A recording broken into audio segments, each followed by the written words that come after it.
வணக்கம் நேர்களே. சில முக்கியமான தகவல்களை உங்ககிட்ட சொல்லலான்னு வந்திருக்கேன். என் பேர் ராஜா. வாங்க நிகழ்ச்சிக்குள்ளே போகலாம். உலகத்துடைய முதல் கமர்ஷியல் பிரெயின் சிப் அப்படிங்கிற ஒரு வணிக ரீதியிலான ஒரு சிப்பை சீனாவில் லான்ச் பண்ணியிருக்காங்க. கடந்த சில நாட்களாகவே நம்ம பக்கத்து நாடாக இருக்கிற சீனா என்னென்ன மாதிரியான டெவலப்மெண்ட்ஸில் இருக்குது, நாம் எந்த இடத்துல பின்தங்கி இருக்கிறோம் அப்படிங்கிற மாதிரி ஒரு கம்பேரிசன் அப்படிங்கிறதுக்காக இந்த செய்திகளை தொடர்ந்து கொடுத்துட்ருக்கோம். அந்த வகையில் சீனாவில் தான் இந்த உலகத்துடைய முதல் கமர்ஷியல் பிரெயின் கம்ப்யூட்டர் சிப் அங்கீகாரம் கிடச்சிருக்கு. இந்த சிப்புக்கு நியோ அப்படின்னு பேர் வச்சுருக்காங்க. அது எவ்வளோ பெருசு இருக்கும் அப்படின்னு பார்த்தீங்கன்னா, ஒரு நாணயம் சைஸ், ஒரு காயின் சைஸில் தான் இருக்கும். அந்த சிப்பு பிரெயின் மனிதனுடைய மூளை கூட கனெக்ட் பண்ணி அதை கம்ப்யூட்டர் கூட கனெக்ட் பண்ணலாம் அப்படிங்கிறது தான் இந்த திட்டத்துடைய நோக்கமாக இருக்குது. இதனுடைய கிளினிக்கல் ட்ரையல்ஸ் அப்படின்னு சொல்லுவாங்க. பரிசோதனை வெற்றிகரமாக முடிஞ்சிருக்கு அப்படிங்கிறதுனால சைனாவில் இதுக்கான முதல் கட்ட அனுமதி கிடைச்சிருக்கிறதா நமக்கு தெரிய வருது. யார் யாருக்கெல்லாம் இதை பயன்படுத்தலாம் அப்படிங்கிற மாதிரி பார்த்தீங்கன்னா, ஏற்கனவே ஏதோ ஒரு விபத்துலையோ இல்லை ஏற்கனவே முதுகுத்தண்டில் ஏதோ ஒரு பிரச்சனையில் இருக்கிறவங்களுக்கு முதல் கட்டமாக டெஸ்ட் பண்ணி பார்க்கலாம். அவங்களுக்கு இது எந்த வகையில் ஹெல்ப்ஃபுல்லாக இருக்குது அப்படிங்கிறத பார்க்கலாம் அப்படிங்கிறதுக்காக இந்த அனுமதியானது கிடைச்சிருக்கு. பர்டிகுலராக சொல்லணும்னா பேரலைசிஸ்ன்னு சொல்லுவாங்க. ஒரு மாதிரி முடக்குவாதம் அப்படிங்கிற இந்த நோயால் பாதிக்கப்பட்டிருப்பாங்க. அவங்களுக்கு மூளை செயல்பாடுகள் கொஞ்சம் கம்மியாக இருக்கும். அப்படிங்கிறதுனால அவங்களுக்கு இந்த சிப் எந்த அளவுக்கு ஹெல்ப்ஃபுல்லாக இருக்குது அப்படிங்கிறது மாதிரி பரிசோதனை பண்ணலாம் அப்படிங்கிறது தான் இந்த திட்டத்தோட நோக்கமாக இருக்குது. சீனாவுடைய அரசு சுகாதார அமைப்புக்காக இந்த சிப்பை மாஸ் ப்ரொடக்ஷனாக தொடங்க போகிறாங்க அப்படிங்கிற மாதிரியான தகவல்களும் இருக்குது. இந்த சிப் மூலமாக சிக்னல்கள் நேரடியாக கம்ப்யூட்டர் கூடவே கனெக்ட் ஆகிடும். நியூரா லிங்க் அப்படிங்கிற ஒரு கம்பெனி நீங்கள் தெரிஞ்சிருக்கோம் உங்களுக்கு. பிரபல தொழிலதிபர் எலான் மஸ்கோடைய கம்பெனி அது. எலான் மஸ்கோட நியூரா லிங்க் அப்படிங்கிற அந்த சிப்பை விட நியோ அப்படிங்கிற இந்த சைனாவோட சிப்பு கொஞ்சம் ஒரு ஸ்டெப் அட்வான்ஸ்டாக இருக்காங்க அப்படிங்கிறத நம்ம இங்கே புரிஞ்சுக்கலாம். அதாவது அவங்க என்ன நினைக்கிறாங்க அப்படிங்கிறத டைப்பாகவே பண்ணிட முடியும். இப்போ ஏதோ ஒரு விஷயத்தை பற்றி அவங்க யோசிக்கிறாங்க அப்படின்னா, இப்போ ஏதோ ஒரு ஸ்க்ரீனில் ஒரு கம்ப்யூட்டரில் கர்சரை மூவ் பண்ணணும் அப்படின்னா, ஆனால் அவங்களால ஃபிசிக்கலாக எழுந்து போய் இல்லை கையை வச்சு மவுஸ்லாம் மூவ் பண்ண முடியாது. அப்படிங்கிற பட்சத்தில் அவங்க என்ன யோசிக்கிறாங்களோ அந்த யோசனையே கர்சர் மூவ்மெண்ட்டாக மாறுறதுக்கான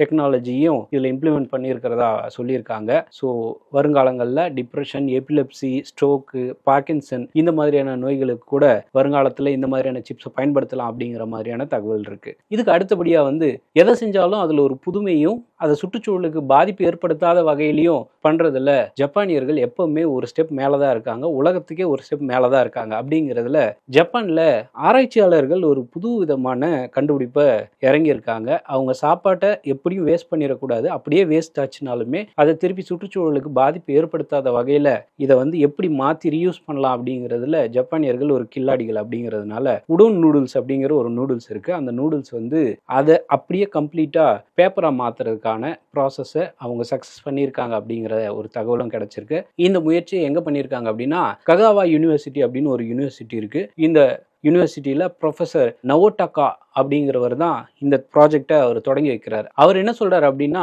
ககாவா பகுதி அப்படிங்கிறது இந்த உடோன் அப்படிங்கிற ஒரு நூடுல்ஸ் வகைக்கு ரொம்ப ஃபேமஸான ஒரு நம்ம ஊர் சேலத்து மாம்பழம் அப்படிங்கிற மாதிரி இந்த மாதிரி ஒரு சில புவி சார்ந்த ஒரு விஷயங்களுக்கு அந்த இடத்துல மட்டும்தான் இந்த ஃபுட் ஃபேமஸ் அப்படின்னு சொல்லுவாங்க இல்லையா. அந்த மாதிரி ககாவா அப்படிங்கிற பகுதியில் இந்த உடோன் நூடுல்ஸ் பயங்கர ஃபேமஸ். அதனுடைய தலைநகரம் அப்படின்னு கூட சொல்கிறாங்க. அதாவது அந்த நூடுல்ஸ் எல்லாமே சமைச்சு முடிச்சதுக்கப்புறமோ இல்லை அதை வாங்கி வச்சுட்டு யூஸ் பண்ணாமல் ரொம்ப நாள் கிடக்குது அப்படிங்கிற பட்சத்துலையும் அந்த நூடுல்ஸ் குப்பமேட்டுக்கு போகாமல் மறுசுழற்சி பண்ணுறாங்க. அது நம்ம ஏற்கனவே சொல்லியிருந்தோம். இந்த நூடுல்ஸை சுகராக மாற்றிடுறாங்க. ஃபஸ்ட்டு அந்த சுகரை மாற்றின பிறகு பிளான்ட் ஃபைபர்ஸை உள்ளே சேர்த்துடுறாங்க. அந்த பிளான்ட் ஃபைபர்ஸ் உள்ளே சேர்க்கறதுனால பேப்பர் இயற்கையாகவே மக்கி போகிற தன்மை இருக்கும். அதனால இந்த நூடுல்ஸும் ஈஸியாக மண்ணோட மண்ணாக மக்கி போயிடும். அதே போல் இந்த பேப்பரும் மக்கி போயிடும். அப்படிங்கிறதுனால இந்த தயாரிப்பு உண்மையிலே ஒரு வரவேற்கத்தக்க ஒரு விஷயமா பார்க்கப்படுது. இது பயோடிகிரேடபிள் அப்படின்னு சொல்லக்கூடிய ஈஸியாக அது மண்ணோட மண்ணாக போகிறதுக்கான வாய்ப்புகள் அதிகம். அப்படிங்கிறதுனால இந்த ப்ராஜெக்ட் ரொம்ப சக்ஸஸ் ஆயிருக்கு. அப்படிங்கிறது தான் இங்கே நம்ம கவனிக்க வேண்டிய ஒரு முக்கியமான விஷயம். ஸோ இந்த ஃபுட் வேஸ்ட்டு அப்புறம்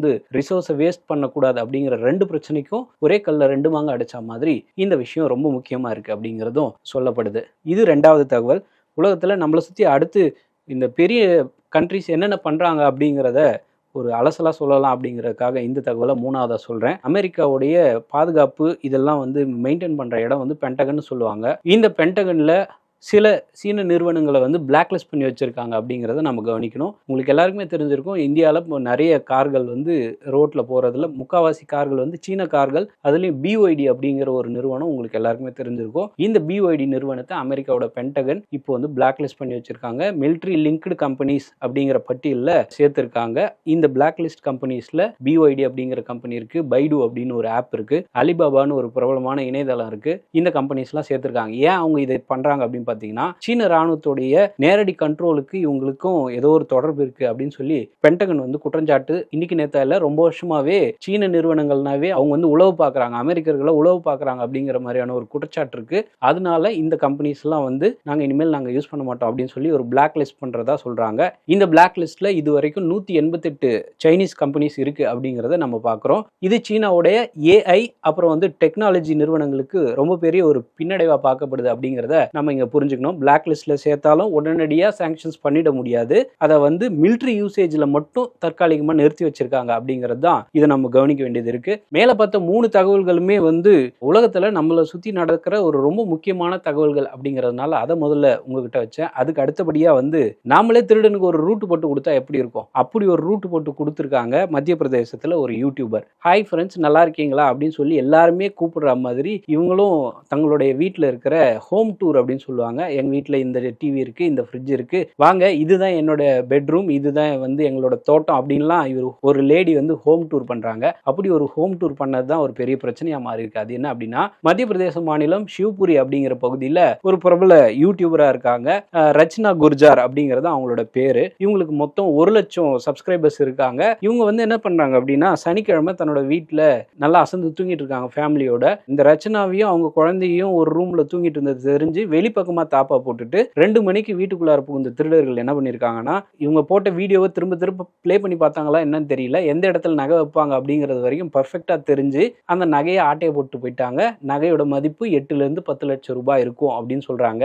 தன்னோட வீட்டுல நகை பணம்லாம் திருடு போயிடுச்சு அப்படிங்கிறதே அவங்களுக்கு 4 மணிக்கு தான் தெரிஞ்சிருக்கு. சொந்தக்காரங்க பந்தக்காரங்க எல்லாருக்குமே ஃபோன் பண்ணி, எங்க வீட்டுல யாரோ வெளியே தாப்பா போட்டு போயிட்டாங்க எங்க ரூமுக்குள்ளார அப்படின்னு சொல்லி சொந்தக்காரங்களை கூப்பிட்டு வந்து செக் பண்ணி பார்க்கும்போது இவங்க அந்த ஹோம் டூர் வீடியோல நகை எங்க வைப்பாங்க அப்படிங்கிறது வரைக்கும் சொன்னதுனால ஈஸியா வந்தவங்களுக்கு இவங்களே ரூட் போட்டு கொடுத்த மாதிரி மொத்த நகையும் காணாம போயிடுச்சு. அவங்களோட வீட்டுல CCTV கேமராஸும் வச்சிருந்திருக்காங்க.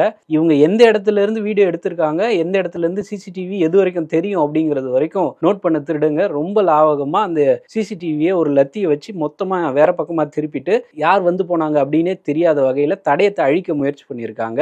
இருந்தாலும் போலீஸ்காரங்க வந்து இந்த திருட்டுல ஈடுபட்டவங்க கண்டிப்பா உள்ளூர்காரங்களா தான் இருப்பாங்க. அப்படி இல்லாத பட்சத்துல இதை நல்லா தெரிஞ்சு வச்சவங்க தான் இந்த கைவரிசையை செஞ்சிருக்க முடியும் அப்படிங்கிறதுனால ஈஸியா அவங்களை கண்டுபிடிச்சிருவோம் அப்படிங்கிற மாதிரியான ஒரு தகவலையும் மத்திய பிரதேஷ் போலீஸ் சொல்லியிருக்காங்க.